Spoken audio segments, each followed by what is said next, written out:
Petrol പമ്പിൽ നിന്നൊക്കെ കാറ്റടിക്കരുതെന്ന് പറയുന്നത് ഇതുകൊണ്ടാണ് കേട്ടോ.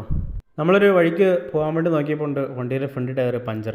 ആണി കയറിയതോ അങ്ങനെയൊന്നും അല്ല കേട്ടോ പഞ്ചറിൻ്റെ കാര്യം, സംഭവം കാറ്റിറങ്ങി പോയതാണ്. അപ്പോൾ നമ്മുടെ കയ്യിൽ മാരുതിയുടെ തന്നെ ടയർ ഇൻഫ്ലേറ്റർ ഉണ്ട് കേട്ടോ. മാരുതി തന്നെ മേടിക്കണമെന്നൊന്നുമില്ല, ഇത് നമുക്ക് വണ്ടി മേടിച്ചപ്പം അവർ തന്നു. ഇതേ ഒരു ടയർ ഇൻഫ്ലേറ്റർ ഉണ്ടെങ്കിൽ എന്തേലും ഉപകാരപ്പെടും എന്നുള്ളത് ഈ വീഡിയോയിൽ ഞാൻ കാണിച്ചു തരാം. 12 വോൾട്ടിൻ്റെ തന്നെ പവർ സോക്കറ്റിലേക്ക് ജസ്റ്റ് ഈ സാധനം ഡയറക്റ്റ് ഫിറ്റ് ആട്ടോ. അത് കഴിഞ്ഞത് അതിൻ്റെ മറ്റേ അറ്റം കാറ്റടിക്കുന്ന ഭാഗം ജസ്റ്റ് ഇങ്ങനെ ഡയറക്റ്റ് നോസിൻ്റെ അറ്റത്തേക്ക് കണക്ട് ചെയ്ത് വെച്ചാൽ മതിയേ. നമ്മുടെ വണ്ടി സ്റ്റാർട്ടാക്കിയിട്ട് അത്ര നല്ലതാണ് കേട്ടോ, അല്ല ചിലപ്പോൾ ബാറ്ററി ഡൗൺ ആയി പോകാൻ സാധ്യതയുണ്ട്. അങ്ങനെ പോകത്തൊന്നുമില്ല, എന്നാൽ വണ്ടി സ്റ്റാർട്ടാക്കിയിടുന്നതാണ് നല്ലത്. അത് കഴിഞ്ഞിട്ട് നമുക്ക് വേണ്ടിയ പ്രഷർ PSIയിൽ സെറ്റ് ചെയ്ത് കൊടുക്കാം കേട്ടോ. ഞാൻ 32 സെറ്റ് ചെയ്തത്. നമുക്ക് വേണ്ടി എത്രയാണോ പ്രഷർ അത് സെറ്റ് ചെയ്തിട്ട് ജസ്റ്റ് ഓൺ ആക്കിയാൽ മെഷീൻ ഓൺ ആയിക്കോളും കേട്ടോ. പിന്നെ മെല്ലെ മെല്ലെ ടയറിൽ കാറ്റ് കയറും. അങ്ങനെ നമ്മൾ സെറ്റ് ചെയ്ത പ്രഷർ എത്തിക്കുമ്പോൾ ഓട്ടോമാറ്റിക്കായിട്ട് കട്ട് ഓഫ് ആവും.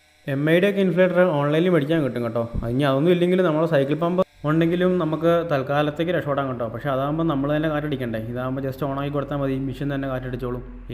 പിന്നെ ഈ വരുന്ന ഇരുത്താനുള്ള 2 ബൾബൊക്കെ വരുന്നുണ്ട്. ഈ റെഡ് ഇങ്ങനെ മിന്നിക്കത്തും ഒന്നും കൊണ്ടൊന്ന് പ്രസ് കഴിഞ്ഞാൽ ഇങ്ങനെ വൈറ്റ് ലൈറ്റ് ഒക്കെ ഉണ്ട്. അപ്പം രാത്രിയിലൊക്കെ നമുക്ക് നല്ല സൗകര്യമായിരിക്കും കേട്ടോ.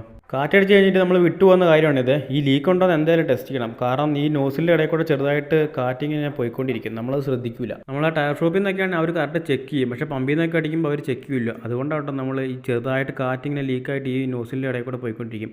അത് ജസ്റ്റ് ഒന്ന് ആ പിന്നൊന്ന് കുത്തിക്കഴിഞ്ഞാൽ അത് റെഡി ആയിക്കോളെ.